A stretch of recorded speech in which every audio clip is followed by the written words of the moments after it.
Good evening. This is STV News. The government held the Council on Economic and Fiscal Policy, Chairman Prime Minister Yoshihide Suga, in the morning of the 23rd. Discussions on the realization of digitization and regulatory reform, which are the top priorities of the SUGA administration. Private lawmakers present reform plans such as the development of diverse human resources through the spread of recurrent education in which working people relearn. Private lawmakers advocate that by utilizing digital technology, reforms that change the flow of people should be boldly promoted. Private lawmakers advocate that by utilizing digital technology, reforms that change the flow of people should be boldly promoted.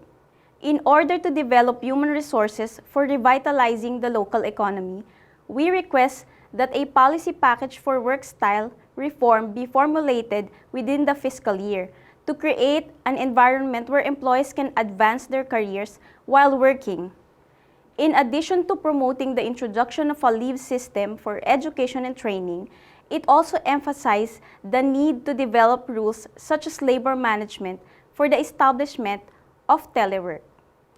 In the morning of the 23rd, the government held a meeting of the deputy ministers of the relevant ministries and agencies, led by Minister of Economy, Trade and Industry Hiroshi Kajiyama, on how to dispose of treated water containing the radioactive substance tritium from the Fukushima Daiichi nuclear power plant.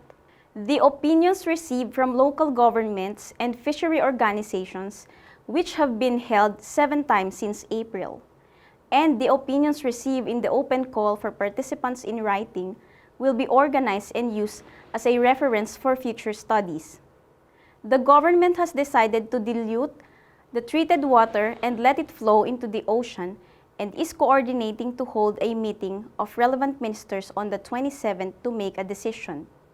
Meanwhile, on the 23rd, Prime Minister Yoshihide Suga said about the Tokyo Olympics and Paralympics next year, "I would like to hold it as a proof that human beings have overcome the new coronavirus and make it a place to disseminate to the world how the areas affected by the Great East Japan earthquake have achieved reconstruction." He said at the government's convention promotion headquarters held at the Prime Minister's office. He also instructed him to take all possible measures against infectious diseases and cyber-terrorism. In the men's tennis Cologne Championship, the second round of singles was held in Cologne, Germany on the 22nd, and Yoshihito Nishioka, Miki House, beat Jan-Lennard Struff of Germany 2-6, 6-3, 7-6.